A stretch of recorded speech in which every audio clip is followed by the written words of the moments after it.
টালিগঞ্জের এত বড় স্টুডিওতে কে কোন স্টুডিও কাজ করে, কোন ডিপার্টমেন্ট বা ফিনান্স টেকনিশিয়ান, অ্যাসিস্ট্যান্ট ডিরেক্টর কে, প্রোডাকশন ম্যানেজার কে, প্রোডাকশন অ্যাসিস্ট্যান্ট কে, মেকআপ ম্যান কে, আমাদের সব মুখস্থ ছিল।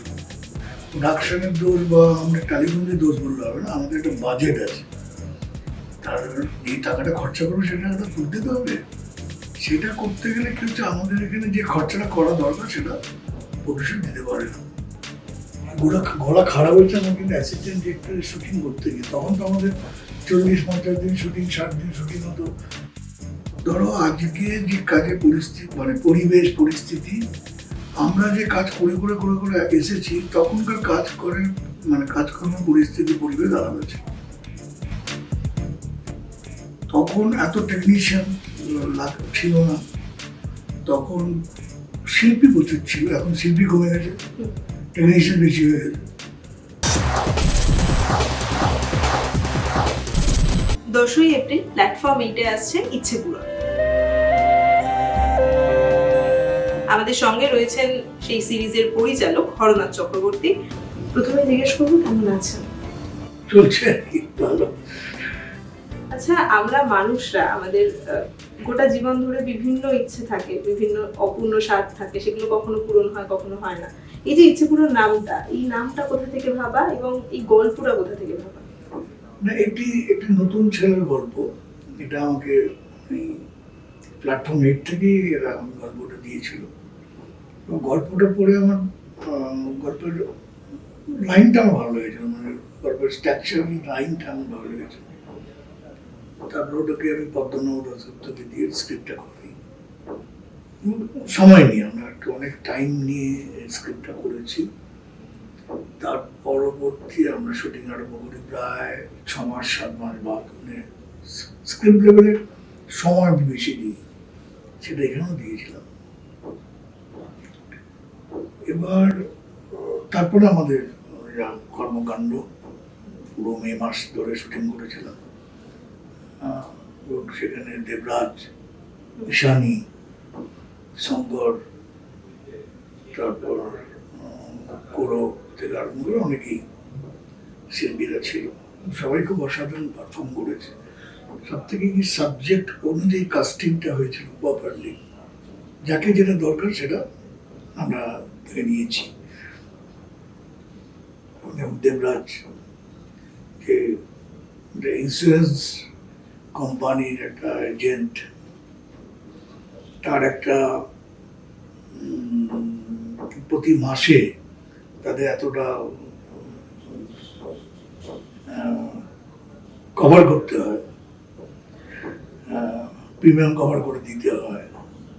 এবং এই যে গল্প, এবং তার সেটা করতে গেলে কতটা কষ্ট সাধন একটা ছেলের পক্ষে, লোককে ধরে তাকে বুঝিয়ে তাকে নিয়ে আসা, এবং তার ভেতরে তার একটা ফ্যামিলির একটা বাচ্চা, একটা ভাড়া বাড়িতে থাকে, তার একটা স্বপ্ন, একটা ফ্ল্যাট হোক, তার একটা স্কুটি হোক, একটা গাড়ি হোক, সবারই স্বপ্ন থাকে। সেই স্বপ্নটা এদের মধ্যে ছিল। সেই স্বপ্নটা কি এদের ইচ্ছে পূরণ হবে? এটাই হচ্ছে আমার মেন গল্পর পাঞ্চ লাইন। এবং সেই ইচ্ছে পূরণটা হলো কি হলো না সেটা তো নিশ্চয়ই অডিয়েন্স বলবে দেখে। কিন্তু টোটাল ছবিটা করতে গিয়ে আমার খুব ভালো লেগেছিল। আমারও প্ল্যাটফর্মে এটা প্রথম কাজ, এবং ওটিটি হিসেবে আমার এটা সেকেন্ড। এর আগে সুরেন্দ্র ফিল্মসে করেছিল রঞ্জিত দাকে নিয়ে,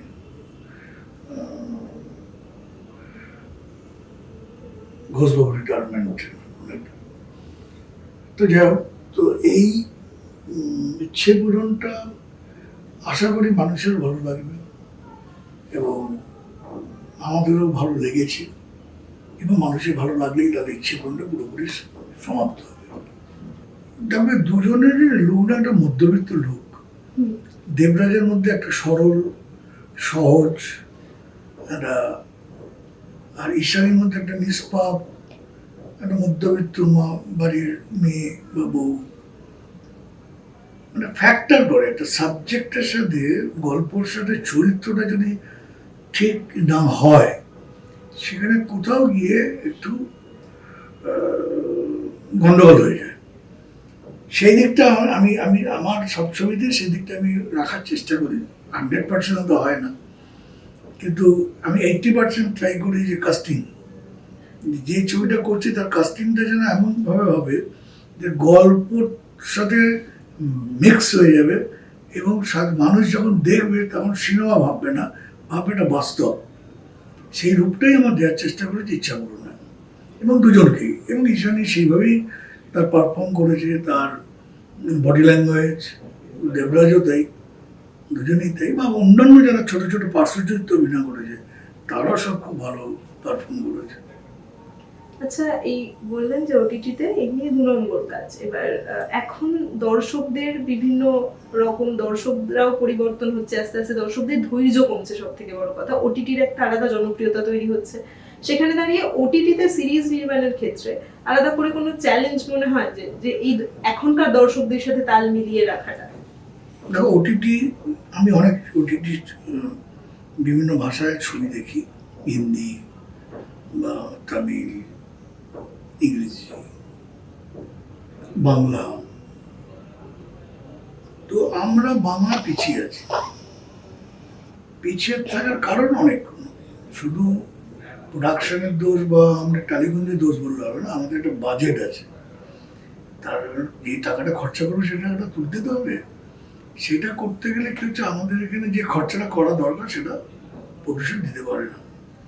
তার মধ্যে যে যে ওটিটিগুলো হচ্ছে এবং ভালো লাগছে, সেটাই হচ্ছে যে থ্যাঙ্কস, যে তাদের ধন্যবাদ দিতে হয় যে তারা কন্টেন্ট, মেন হচ্ছে ওটিটি করতে গেলে মেন হচ্ছে কি কন্টেন্ট। কন্টেন্ট যদি ঠিক না থাকে ওটিটি চলবে না। কন্টেন্ট, টান টান কন্টেন্ট রাখতে হবে, যাতে করে 7টা এপিসোড পর মানুষের দেখার ইচ্ছেটা প্রকাশ পায়, যে আমি দেখবো, এটা বলে দেখবো, যেটা আমরা দেখি একটা দেখার পর পরেরটা দেখবো, আবার পরেরটা দেখার, কবে আসছে পরের সিজনটা দেখি। তো সেই জিনিসগুলো যদি থাকে তাহলে কিন্তু ওটিটি চলবে, সে যে যে ধরনেরই হোক। কিন্তু যদি গল্প ঠিক না থাকে, গল্প যদি এলোমেলো হয়, গল্প যদি, তাহলে ওটিটি কেউ দেখবে না। আমি সেই জায়গাটা জোর রেখেছি ইচ্ছা করবো না। আচ্ছা, বাজেটের একটা সমস্যার কথা বললেন টলিউডে। এখন তো দাঁড়িয়ে টলিউড ইন্ডাস্ট্রিতে শুধু বাজেটের সমস্যা নয়, অভিনেতাদের ব্যান করে দেওয়া, টেকনিশিয়ানদের বিভিন্ন সমস্যা, এছাড়া এখন প্রশ্ন উঠছে যে টলিউডের বিভিন্ন শুটিং ফ্লোরে শিল্পীদের যে সার্বিক নিরাপত্তাহীনতা বা তাদের সুরক্ষার যে সমস্যাগুলো নিয়ে প্রশ্ন উঠছে। এই জায়গায় দাঁড়িয়ে এতদিন ধরে ইন্ডাস্ট্রিতে থাকার পরে মনে হয় যে কিছু একটা বদলানো দরকার, বা কোনো ইচ্ছে রয়েছে এই ক্ষেত্রে বদলানোর? দেখো, প্রথম হচ্ছে না, মানুষ সবসময় যে পরিস্থিতির শিকার হয়। ধরো আজকে যে কাজে পরিস্থিতি, মানে পরিবেশ পরিস্থিতি, আমরা যে কাজ করে করে করে করে এসেছি, তখনকার কাজ করে, মানে কাজকর্ম পরিস্থিতি পরিবেশ আলাদা ছিল।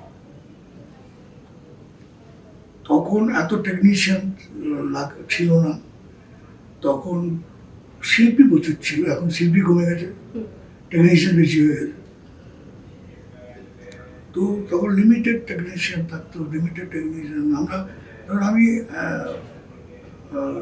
টালিগঞ্জের এত বড় স্টুডিওতে কে কোন স্টুডিও কাজ করে, কোন ডিপার্টমেন্ট, বা ফ্রিল্যান্স টেকনিশিয়ান, অ্যাসিস্ট্যান্ট ডিরেক্টর কে, প্রোডাকশন ম্যানেজার কে, প্রোডাকশন অ্যাসিস্ট্যান্ট কে, মেকআপ ম্যান কে, আমাদের সব মুখস্থ ছিল, বাই নেম আমরা জানতাম সবাই সবাইকে। তাতে করে কি ছিল, খুব ফ্যামিলি ছিল। প্রোডাকশনে ধরো 50 জন প্রোডাকশন অ্যাসিস্ট্যান্ট, তখন তো সবাই আমার সিনিয়র। আমি যখন অ্যাসিস্ট্যান্ট তখন সবাই, আমরা সব কেষ্টদা, বিশুদা, কার্তিক দা, এই তো সবাইকে দাদা বলে ডাকতাম। আর তারাও কিন্তু তার ছেলের থেকে হয়তো বয়সে কম, বা ছেলে, তারাও আমাকে হলদা বলতো, যেহেতু আমি অ্যাসিস্ট্যান্ট ডিরেক্টর। মানে এই কালচারটা ছিল। একজন প্রোডাকশন অ্যাসিস্ট্যান্ট, সে জল দিতে আসছে, এসে হরদা এই জলটা নিন, এই চাটা নিন, খাবার রেডি হরদা। আর আমরা বললাম কৃষ্ণদা একটু জল, এই যে সম্পর্ক, ফ্যামিলি সম্পর্ক, যেটা এখন একটু ব্রেক হয়ে গেছে, সেটার জন্য আমরা নিজেরাই দায়ী। সেটা কাউকে দোষ করবো না। কারণ প্রথম থেকেই যখন মেট্রো রেলে যখন শুরু হলো, আর শিয়ালদা স্টেশন দুটো কিন্তু আলাদা।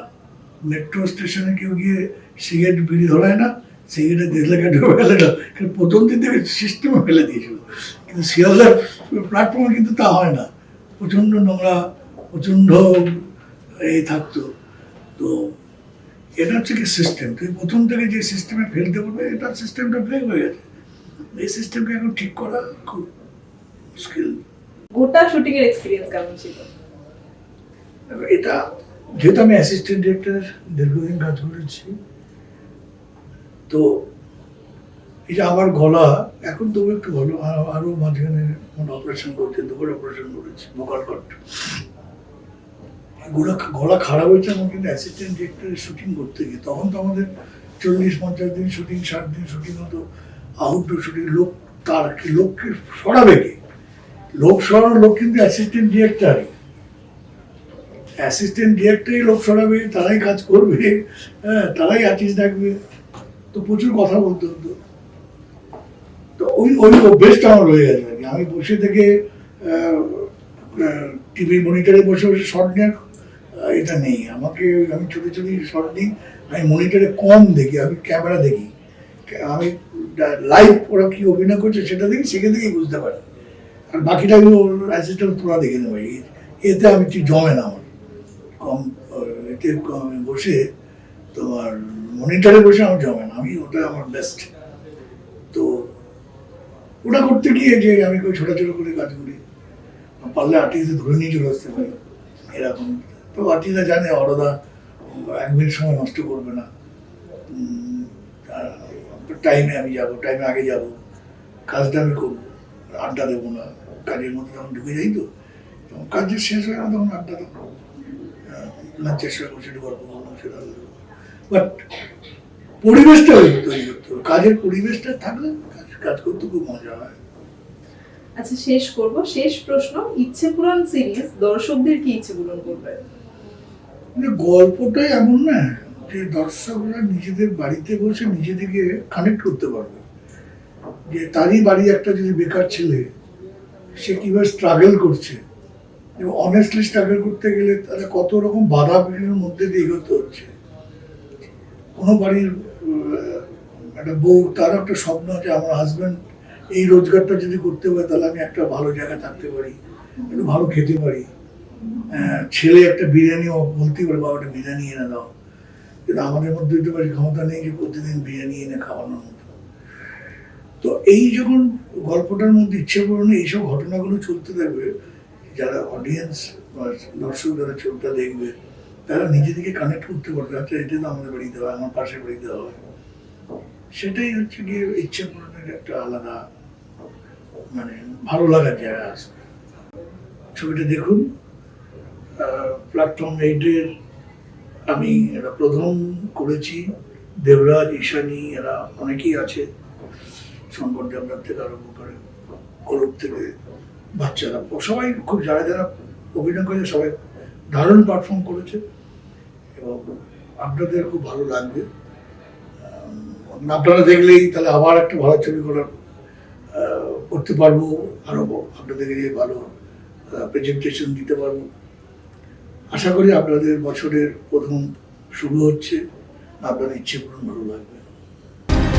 অতি লোভে তাঁতি নষ্ট, অসৎ কাজে বড় কষ্ট। আপনি একটা জোচ্চোর।